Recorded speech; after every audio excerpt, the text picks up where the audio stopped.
It's so great to be back with our speaker series.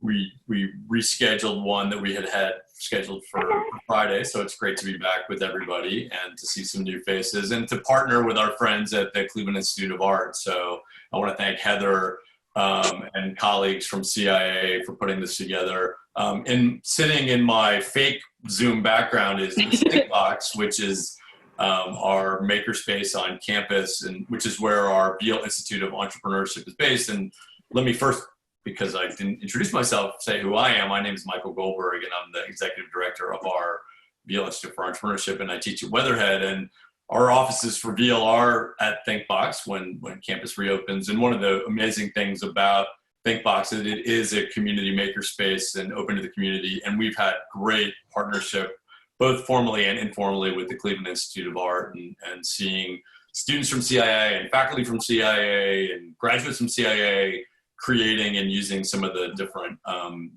tools and machinery. So we do look forward when ThinkBox opens back up, which, knock on wood, will hopefully be this summer, to be back together in person with our friends from CIA. So I want to turn it over to Jill, who's a CIA student, who's going to be our moderator. The format for all of our Veale Entrepreneurship Speaker Series events is student moderation, so it's awesome to partner with you, Jill, as our moderator. So we'll let you do the most of the work, but it's great to have folks on the call here on Zoom, but also on Facebook Live. And please go ahead and use the Zoom chat or the hand raise function to let Jill know if you want to ask Sequoia and Amalia a question directly. We really do like to get people directly involved. If your internet isn't great, or if you're joining on Facebook Live, you can sort of post a question and Jill can ask it directly. And we're looking forward to it. So with that, I will flip it over to Jill, who will run the show. Yeah, thank you so much. So if you're not familiar with me, my name is Jill Cefalo-Sanders. I am a rising senior in animation at CIA. I specialize in character animation and experimental animation. But yeah, so I'm really excited to kind of moderate and ask all these questions that I have prepared and stuff like that. So yeah, I'm really excited to hear you guys' responses and stuff. Sequoia, did you want to introduce yourself as well? Sure. So my name is Sequoia Bostick. I'm going to be one of the speakers for this panel. I also graduated from the Cleveland Institute of Art in 2014. I got a BFA in illustration, and I decided to just pursue art in general, but mostly like the illustration-based, so comics, and also applying my art to anything that I can. So, and Amalia.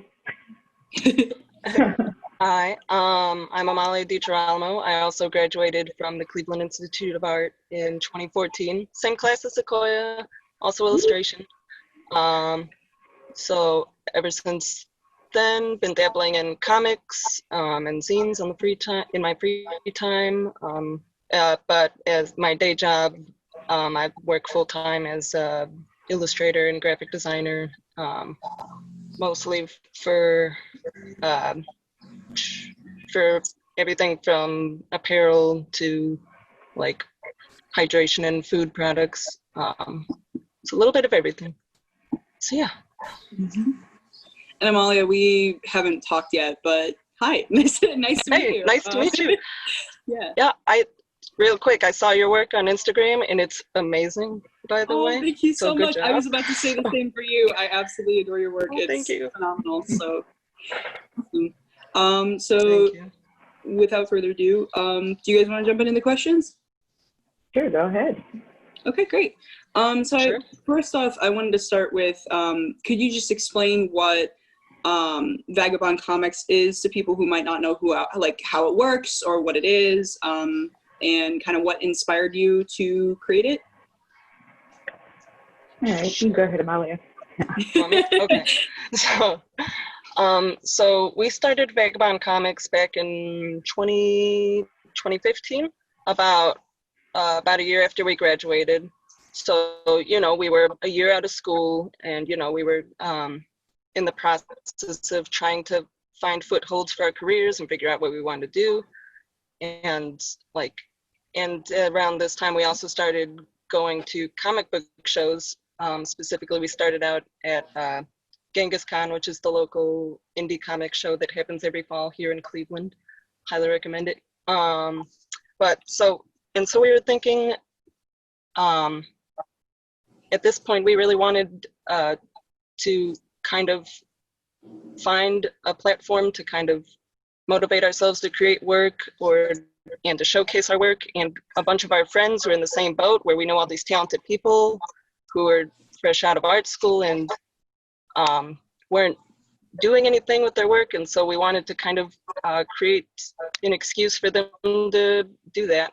And so we got together four of our friends, and we said, look, we're putting together this book, and you each are going to make comics, and you're going to put it in it, and it's going to be great.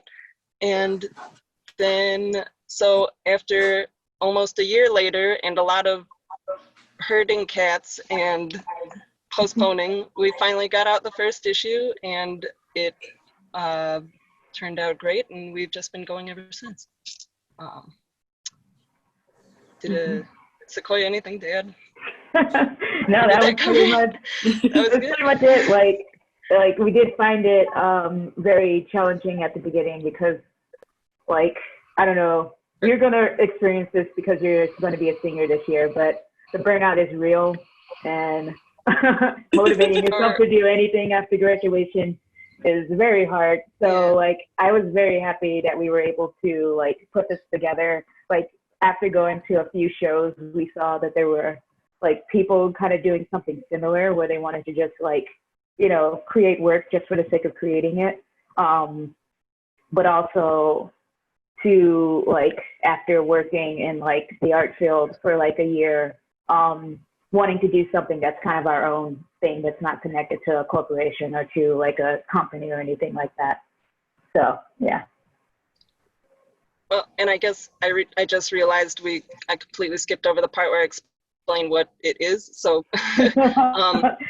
so what it is it's an anthology, which to those who aren't familiar it's a collection of a bunch of comics created by a number of artists instead of just like a single work that follows a single narrative like a graphic novel would. Sometimes these can be short works from a single artist, but for our purpose, it's from a number of artists. And I think these are great because it's, for the reader, it's kind of like a sampler platter and, you know, lets people experience a variety of viewpoints and styles and stories in one package. And for artists, it's a nice thing to contribute to because it's a little less intimidating than trying to you know, commit to creating a whole graphic novel. And it can be like, it's just like Wade said, it's just something to do to get yourself to make something and contribute to, you know, a larger work and get involved with other artists. So yeah. Awesome. Yeah, that's really great. I guess my next question, kind of going alongside that, was like, as artists, we're always kind of referencing other people's work because, you know, we don't want to reinvent the wheel and we want to be able to be a lot like the people that we look up to and stuff like that. Did you guys reference anyone when even compiling it? Like, as like, were there any other anthologies that you guys looked at kind of being like, taking reference? It's okay if you say no, but I guess no, that's my question. Yeah, so there's a ton of like different kinds of anthologies out there. For me specifically, I saw CCAD, which is another art college in Columbus. They actually have their own anthology called Spitball, which they actually pair writers up with the students who are, you know, studying to be comic book artists. So one of the shows that we went to, I did see like that group there, and I fell in love with just the way they were telling their stories and just how nice and short, and like their anthology, of course, is in full color, which is also amazing. So they are able to like raise their own money to print that out. But there are a variety of like different anthologies even here in Cleveland, specifically John G's Lake Erie Monster series. he usually puts that together with a group of artists every, I don't know, couple of months or so. Right now it's probably like every other year. But yeah, so those were what I was inspired by.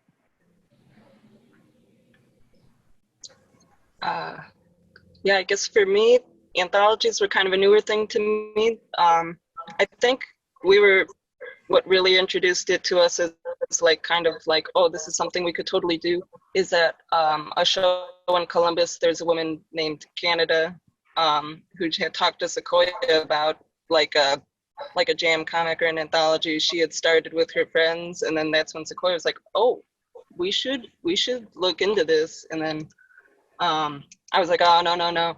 And after her convincing me, and talking to me about it for a couple months, that's when we decided to put it together. Yeah, cool. So this is kind of more of a vague question, but how did you guys even logistically get started? I mean, what were some of the problems that you guys might have had to overcome to get the ball rolling, or just generally working with big groups of people? This is kind of going to combine two of my questions, but alongside that, do you have any advice for people trying to rally together artists, just from your experiences and the problems that you guys have faced? And even though you guys are working independently, do you face any challenges like not having control of their work, or not being in control of it and just kind of compiling it? You want me to go first? Yeah, you can go first. We'll just back and forth. Okay.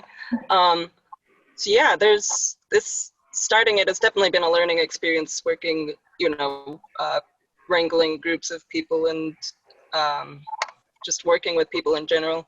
Like prior to this, I've always been more of like a independent person, and I'm very introverted, and like at first this was a nightmare for me. But like it definitely, one of the challenges is definitely finding the people to contribute to your work. So like if you're just starting out, a lot of people will just source among their friends, and that's a fun way to start out anyways. Like, you're working with people that you like, and you guys all have generally like on the same page and have common ideas. But like even with that, you'll find just getting people to finish their stuff and to turn in their work in a timely manner, like you'd be amazed, like how much people just don't care about a deadline, which like to me it was like very shocking to see like fellow people that like had gone to art school and we're studying the same stuff as me, and like we're not holding themselves to acting as professional as you would hope when you're presenting your work. But so that's always a challenge, just actually getting people turned in the work. And then and I guess financially there can be some challenges with actually creating the physical book itself, but there's a lot of ways around that now. Some people will exclusively produce things digitally if they can't print it, which now that's a very viable option, especially with like the pandemic, where a lot of people are doing things on Gumroad where you can just download it, so then you don't have to worry about shipping or like going out to a post office. But for us, it was entirely out of our own pockets when we first started. So that we were lucky that we were able to do that. Not everybody might be.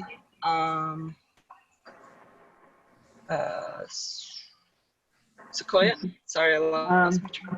No, like pretty much all of what you said, for the most part. Like deadlines have always been like a difficult thing to kind of master, and also just like the requirements for submitting to the anthology. A lot of anthologies have their own like requirements, and we find it amazing that like even when we have all the requirements listed out, like there's always going to be issues with that. But also finding out where we can show our work to people, like, and we discovered through like going to comic book shows that we were able to find like a good audience, but that was very difficult at the beginning because there are so many like anthologies out there, but also like you could go to a show where there's no anthologies and you have to kind of sell that work. So.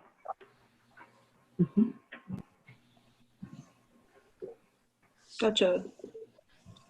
I did get a notification that someone did ask a question asking how long these anthologies are. One of the other questions that they asked, I'm going to ask a little bit later anyway, so, but just so I don't forget, how long are the comics? So that also varies from anthology to anthology. Ours, the maximum is like 8 pages, but you can submit a 1-page comic as well. So we always kind of set like a limit so that we can accept as many comics as possible. Because when you're printing, printing can get expensive and stuff like that. Oh yeah, you can go ahead. Oh no, I was just saying the physical books themselves are anywhere between 60 to 100 pages, depending on how many comics we get. Sorry. Yeah. Well, yeah, we also sometimes have to limit it if we're like still in the process of raising funds or getting funds. So we can only accept so many comics in order to print it based on how much money we can get for it. And I know you talked about it a little bit, but how do you typically distribute these comics? So our main bread and butter with distributing these comics are going to shows throughout the year. That's where we do most of our sales with the books. We do sell them on, which obviously pretty much everything's been canceled this year, so that's not really an option right now. We do sell them online though. We have both a store where we ship out books to people and also a Gumroad where people can get digital copies for slightly cheaper. So that's mainly what we've been doing lately. Well, I guess that's our only option lately.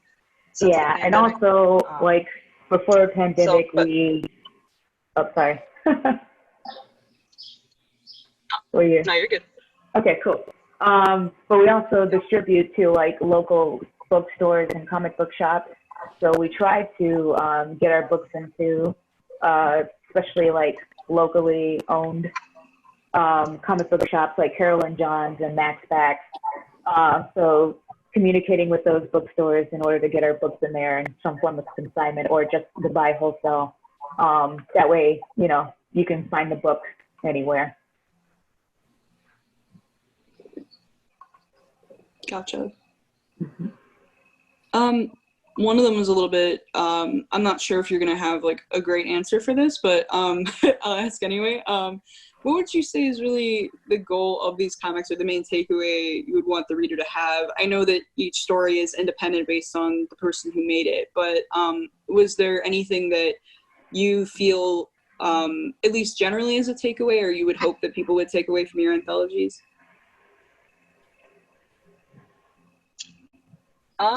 Well, I guess we started this mostly as, I guess the initial thing that our goal is just to like entertain, just to have, you know, people be able to read stories from all these different people and to like enjoy them. And I guess one of our goals is also to have it be sort of like a gateway into comics for people who might not, you know, who might not typically read them, just because there's so many different, they get to experience and see so many different styles and artists in there that they're bound to find something that they like, and maybe it'll spark their interest to explore them more.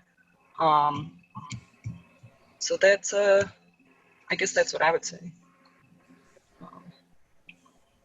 Yeah, I just like the just all-inclusiveness and the community of having something that can be enjoyed by everyone, but also giving everyone the opportunity to want to create and be a part of something.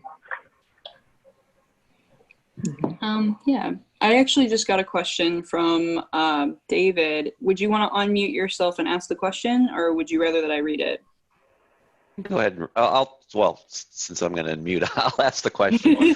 So I'm curious. So I looked at your website while you were talking as well. So have you bootstrapped entirely? So funded this with your own money and relying on revenue, or have you taken professional investments or relied on commercial partners to sort of fund your operations?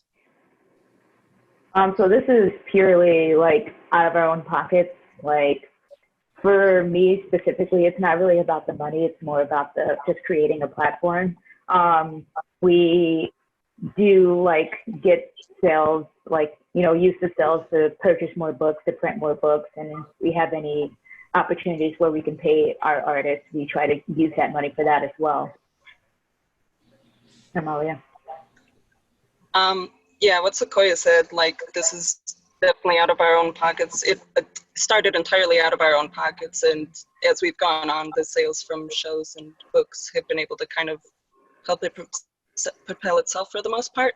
For a couple of the issues, we have used Kickstarter to fund the printing, which that's been an option, been used very heavily for a lot of indie comics. That was going to be my next question. Few years. Yeah. Mm-hmm. Yeah. So we've had 2 successful Kickstarters so far, and we usually use those to fund our full-colored issues. Most of the time it's in black and white, but we do try to do like a full-colored issue, and we use Kickstarter for that. Interesting. Thank you. Mm-hmm. Thank you for your question. Yeah, this is another more funky question, but I was definitely really interested about this, especially as things are definitely getting a lot more political, and people are talking about more issues openly and more communicatively. I don't know if that's a word, but talking about issues a lot more openly with people. And I guess I was wondering how you guys handle politics, if at all, when people want to use them in their comics, or if not, do you foresee people wanting to, or how do you handle that? Well, this is definitely something we've talked about amongst ourselves when we've been, choosing the themes for our comics and putting them together. For the most part, we've viewed the anthology as kind of like an escape, and kind of like, just a place where people can, read stories and enjoy them. So we've kind of tried to stay away from themes that would lead towards people getting too political with their stories. But that said, like, if somebody has a story that they want to submit where it does involve politics and it's well told and it's relevant to the theme of the issue, we'd definitely be open to including it.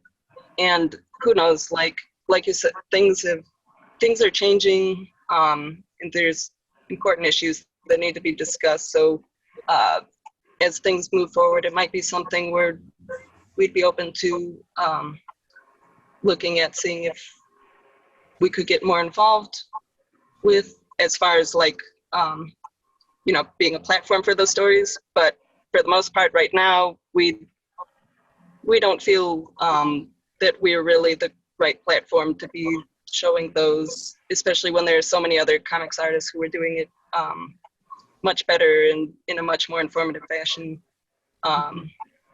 We aren't sure we'd be doing them justice as far as informing the readers.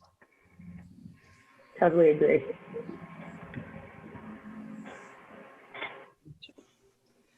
So what demographic do you guys feel you are aiming for typically, or at least the people around you, or the people who are submitting to the anthology, are typically going for? And have you had to make adjustments to better suit that demographic at any point?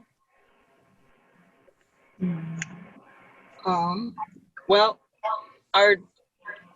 we try to keep our comic accessible to a wide variety of people, which is why when we ask people to submit, and we ask them keep it like PG-13 or lower, because we also wanted to be something that younger kids can enjoy, maybe, especially kids or teens who are just discovering comics. And we try to keep our contributors and our demographic open to like a diverse range of people.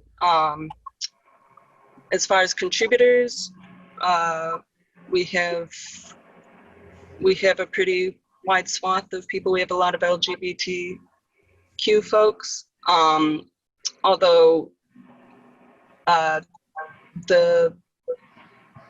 amount, although there is an awful lot of straight white dudes, but that's also a problem common with just the comics industry in general. And that's something we've talked about a lot and have been struggling to figure out over the years how we can, make our platform as something that can kind of not keep leading to that, and try to find more diverse voices to be a part of what we're doing. Does that make sense, Sequoia? Yeah. And I've also have been also trying to lean the demographic more towards younger artists as well. I teach art in K-12 schools around Ohio, around Cleveland specifically, and getting kids who want to pursue comics also involved in any way that we can. But yeah. So kind of piggybacking on what Amalia, you just mentioned, I was curious, what do you think are problems that you being two, not straight white dude people, have you, what specifically have you dealt with that, you would like to voice, or any advice that you would have for people who are not straight white dudes trying to go into comics?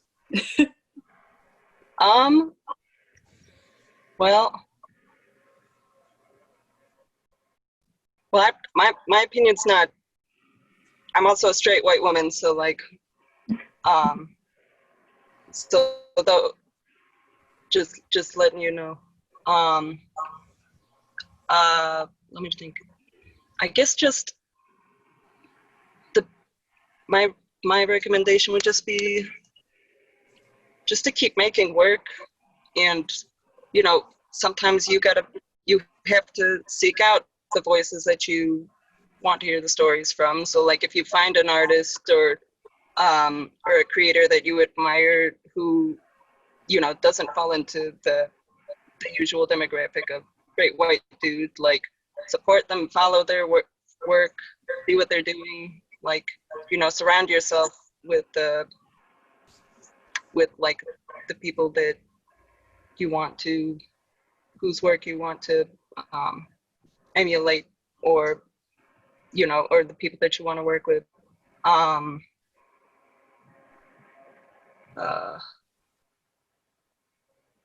I guess trying to think. I guess we have been mansplained to a lot at comic book shows. That's a specific problem. Can think of I think about it. So some of our friends who that's happened to have been brave enough to tell them off.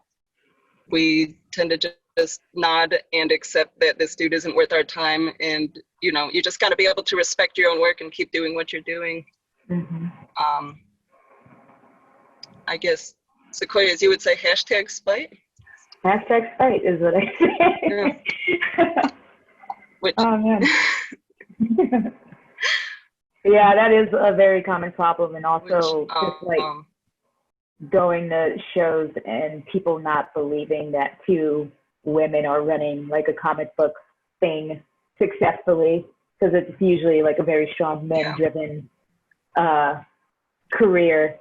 But that's changing, which I am enjoying, seeing all types of people making comics, not just men, so. just keep doing what you're doing. That's awesome. Thank you so much. So kind of shifting gears, what were some skills that you guys learned at CIA that you really think assisted you when developing this idea, whether from critiques or faculty or just generally upsides and positives from just your education at CIA? So for me, like, I really enjoyed the business practices class. I don't know if they still do that at CIA, but at the time they had like business practice for like each of the like combined majors, like applied arts, fine arts, and I can't remember what the other one was. But like there was a lot of useful like information that was going out in those classes. I had Adrian Slattery, which I don't know if he's still there. But yeah, he taught me a lot about how to communicate and network, which is very important if you're going to be a working artist. You got to definitely learn how to talk to people and how to be in a public space and present your work without, you know, being all over the place. But also having the opportunity to, within your major, also try out other majors throughout your time at CIA. So you have the opportunity to take, you know, other majors and other classes like bookmaking and computer, like digital arts and stuff like that. So I really enjoyed picking up all of those skills. Yeah, I think Sequoia pretty much hit the nail on the head with all of those. I guess in addition to that, like one of those extracurriculars that she was talking about, like we got to take a graphic narratives class with Brad Ricka, which kind of jump-started, you know, our interest in pursuing comics more seriously, and showed us like, and introduced us to kind of like the concept of tabling at conventions and selling mini comics, which is pretty much how we started. And you know, bookmaking with Gene Pulaski, which just kind of showed you the ins and outs and the guts of like actually putting together a book.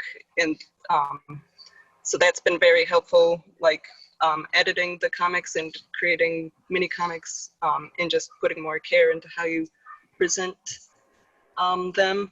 And then just you know, our illustration professors, who at the time they were super old school, and but they were great guys, and just kind of taught you like, you know, the value of really honing like your technical skills, and you know, just taking pride in your work, and trying to be, you know, having professionalism take front and center when you as you know, because you are presenting yourself as a business when you are creating and selling artwork.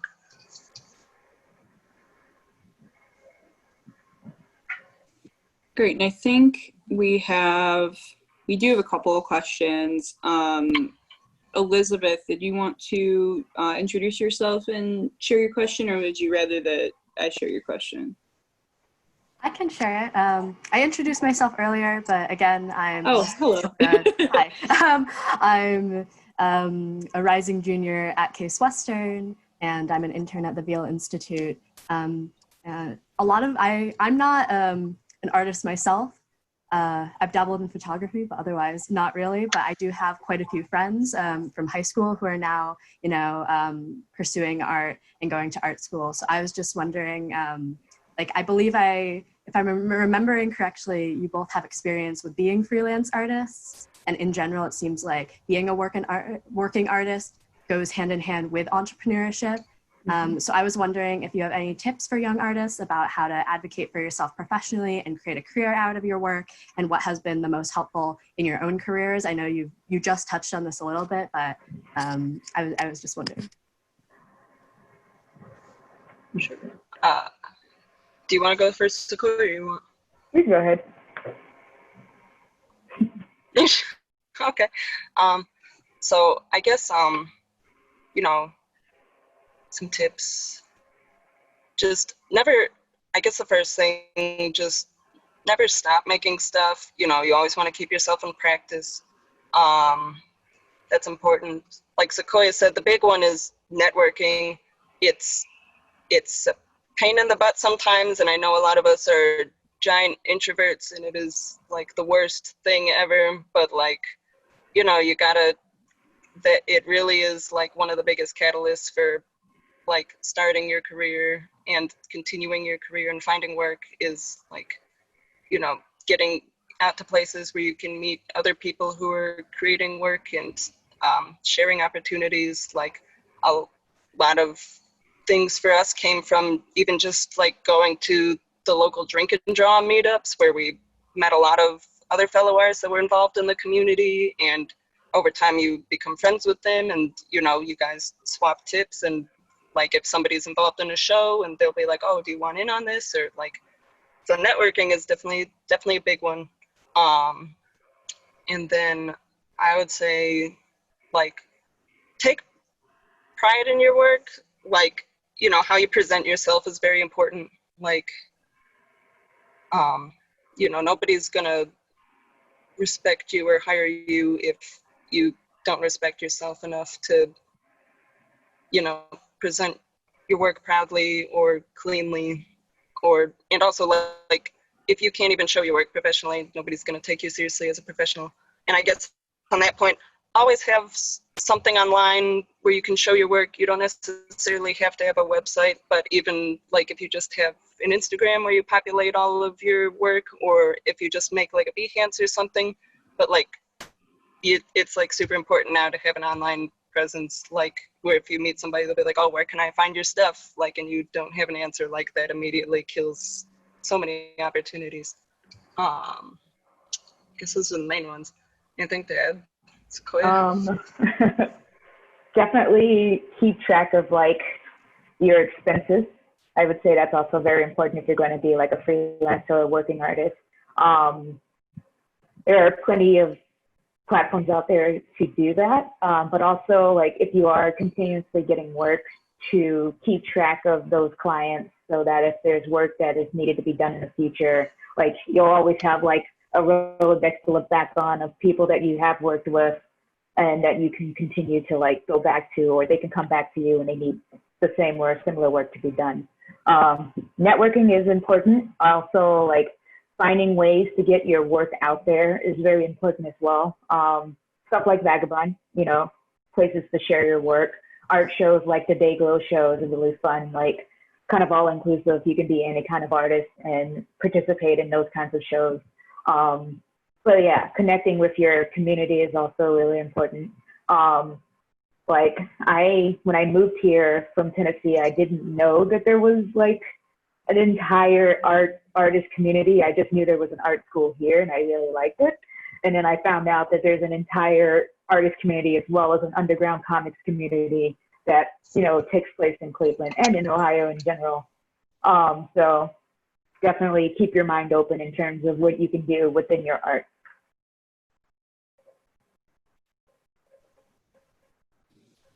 Cool, thank you. I think we had another question.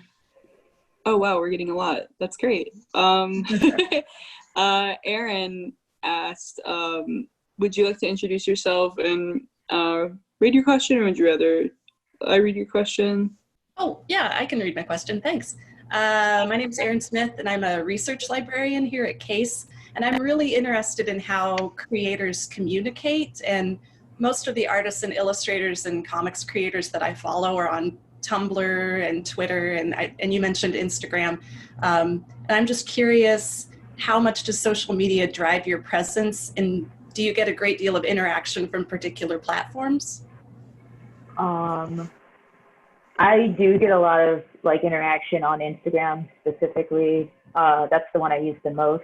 But also like there are a lot of like public events that you can also get a lot of interaction out of. Like when we're talking about the comic book shows, we're not talking about like, you know, San Diego Comic-Con, but that is one of the places you can go to. But there's tons of like indie comic book places that you can just meet other artists and learn about what they do and what you do and all of that.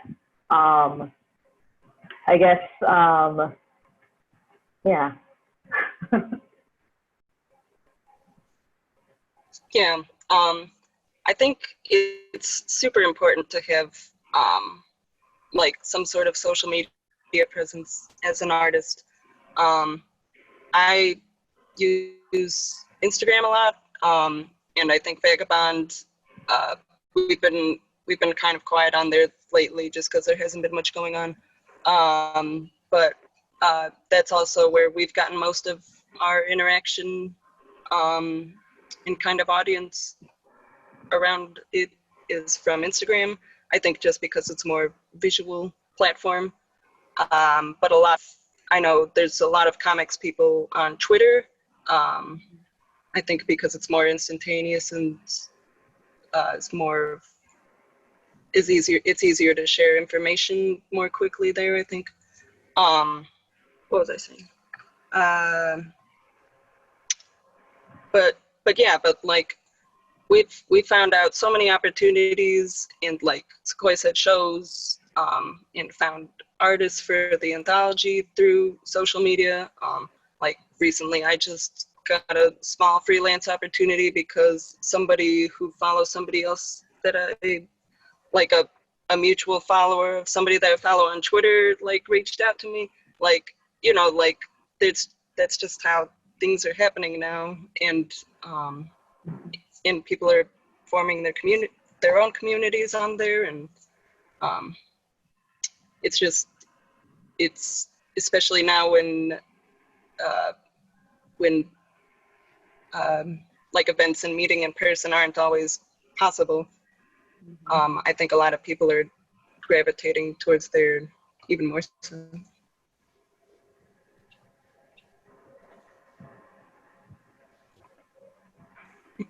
Cool. And here, trying to see.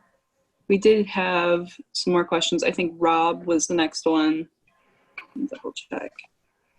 But yeah, Rob, would you want to read your question? And I mean, introduce yourself? Hi, Rob Wolf again. It's kind of already been answered somewhat indirectly when you were talking about networking and meeting people on the live events, but to get more into the specifics of it, I was trying to wonder what's the first step to actually get into specifically the conventions, the underground, the model conventions that might need that table to get to begin with.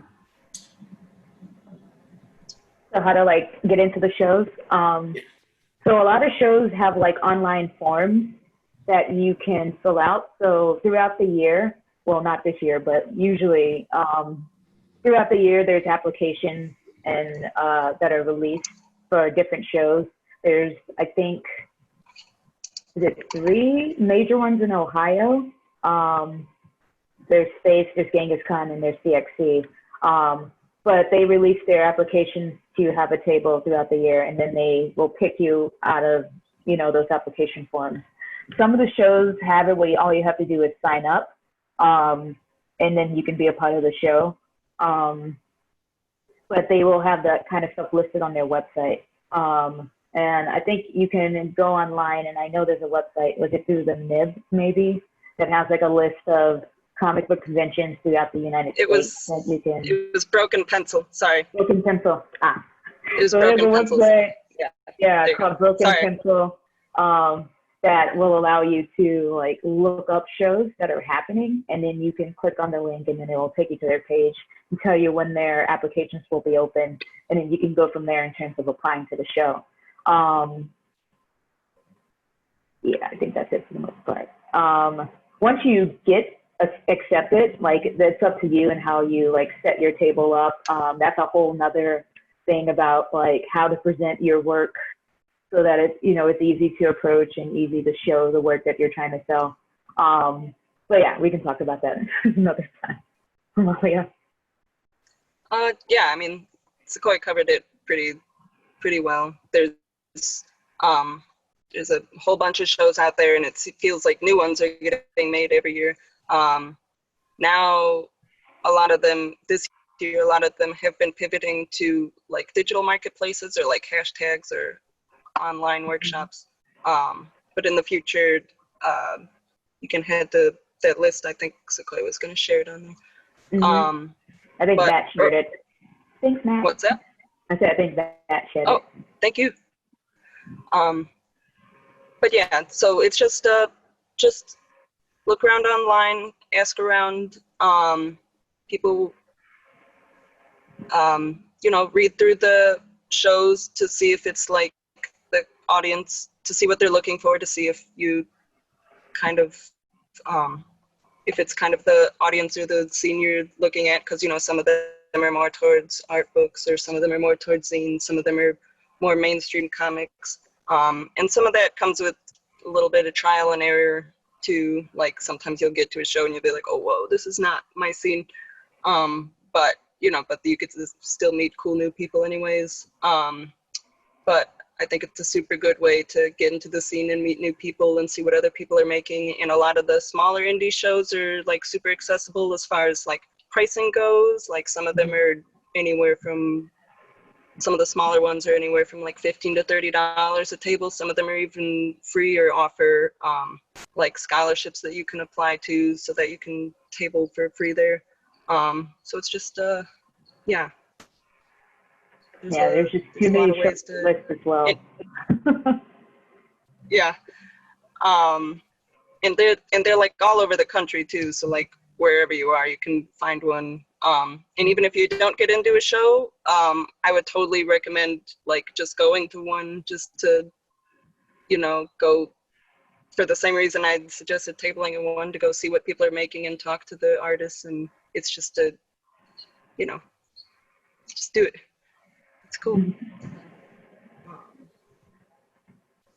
So I'm realizing I skipped over David's question. David, if you wanted to ask your question and introduce yourself. Yeah, sorry. So I had a second question. I didn't know if there's a limit. So I had another one as you were talking. So it's been thousands of years since I've been on the Case campus, and I can't remember the exact connection between CIA and Case Western Reserve. It was rather attenuated when I was there, but it struck me as you were talking. I was wondering if I think the notion of companies and businesses springing out of CIA is pretty fascinating, which is why I logged into this particular panel. I'm curious as to whether CIA students have access to education and just sort of, you know, basic, you know, entrepreneurial finance, you know, how to start up a business, you know, how to do that kind of stuff. I don't know, either through CIA itself or through Case Western Reserve. It sounds like there's a lot of opportunity there. It should be available if it's not.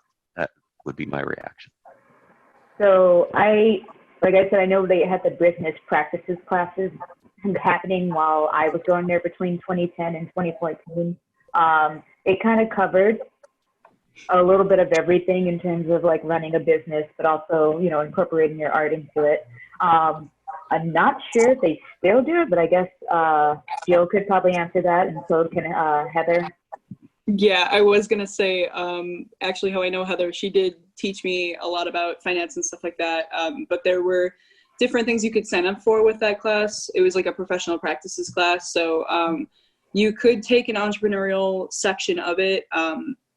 I went more for like working in-house and like doing freelance. That was really more, I forget what it was called, but yeah, it was, so we did get some education on like taxation and stuff like that, and how to write off things, but yeah. Interesting. Hi, Thank you. real quick, this is Bob Sopko. I run something called CWRU LaunchNet, and we help students and alumni of CASE, CIA, and CIM.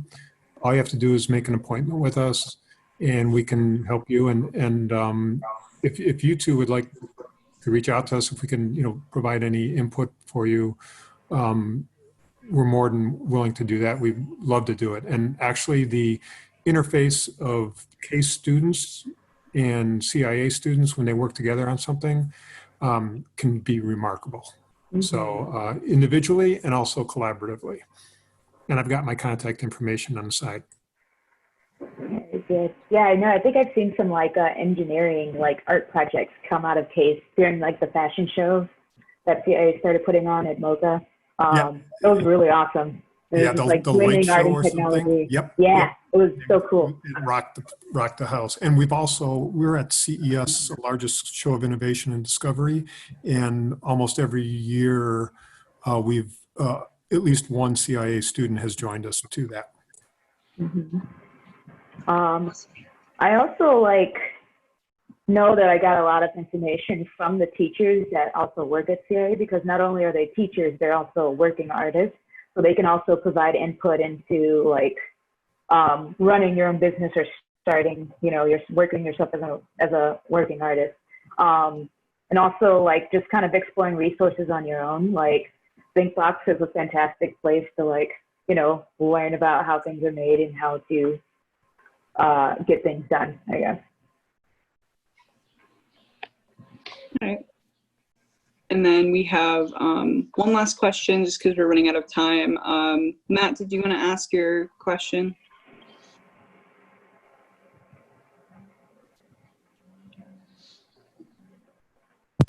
Can you hear me now? All right, yeah, hi. Case alumni, hobbyist cartoonist, Sequoia, Amalia know me a little bit. So my question is, oh no, I lost it.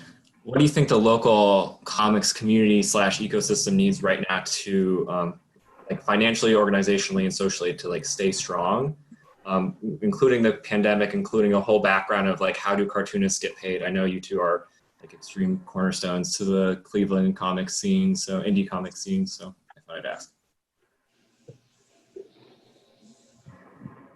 Good question. Well,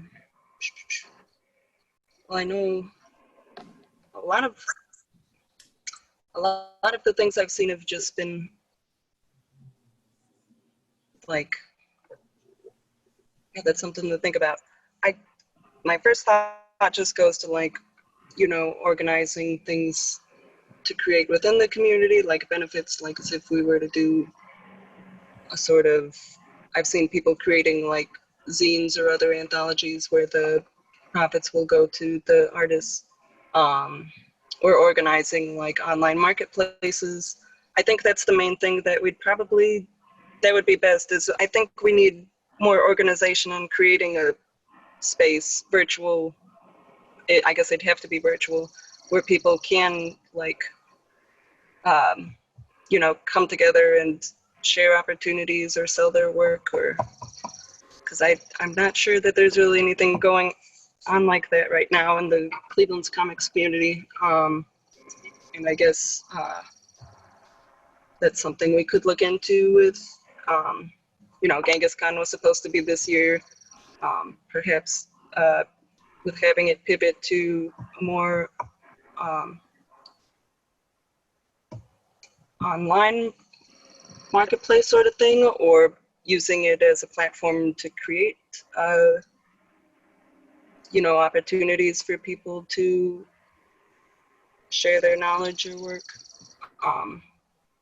It's definitely something we need to think about. What do you think, Sequoia?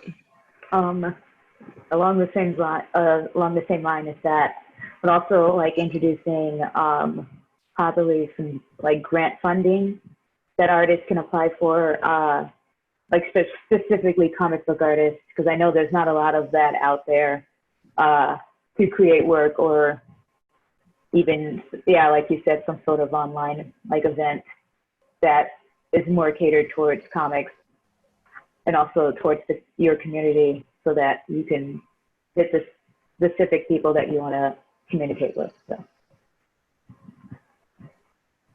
Cool, thanks. Yeah, I wanted to see the ideas flowing. There are a lot of really cool case people here, and some powerful people here, so I just was curious. Thank you so much for your question. I was going to say real fast before I give it back to Michael, I'm going to throw my Instagram and my LinkedIn in the chat. So if you're interested in connecting with me, checking out my work and talking to me, I already connected to Amalia and Sequoia, but yeah, I would love to connect with some of you and take more of your questions if you have anything specific about CIA and currently what's going on. But yeah, so Michael.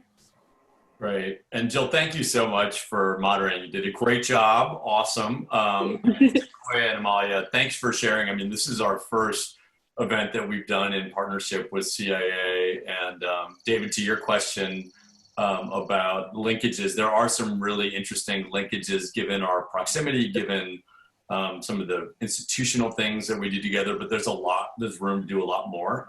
And, you know, I'm glad my colleague Bob Sopko was on, because as he mentioned and Heather mentioned, you know, the work that they do at LaunchNet is open to the CIA community. And yeah, when ThinkBox is open, we always see CIA students using the sewing machines and 3D printers and laser cutters. It's been awesome to see the partnership, and would encourage those of you who are in town, and I know we have people joining from outside the region as well, but ThinkBox is a really awesome space when we're back to not social distancing and bumping into each other, which is really the purpose of ThinkBox. And these events, by the way, which we're doing obviously at this point via Zoom, once we're back on campus again, we hope to be, at least for those in Cleveland, together doing this.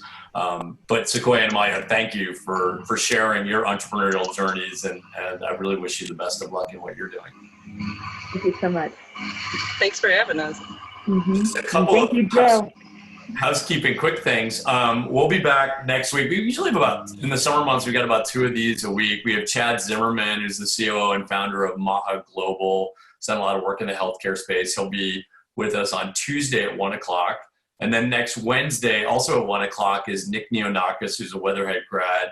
Nick has a lot of experience in the franchise business. So he has a company called the Franchise Consulting Company. So a little bit of a different take on business. And then the following week, we have Joe Keithley, who's the former CEO of Keithley Instruments and involved with the case community. And we have a number of other folks. And by the way, feel free to reach out to me with suggestions. We're continually trying to build, you know, and I think today was a great example of you know, not every entrepreneur is building an app or starting a software company. So I think Sequoia and Amalia, what you guys are doing, and we've got dentist entrepreneurs coming up, and we have a whole wide range of folks who we want to sort of expose in this series, because it's great to give voices to different kinds of entrepreneurship.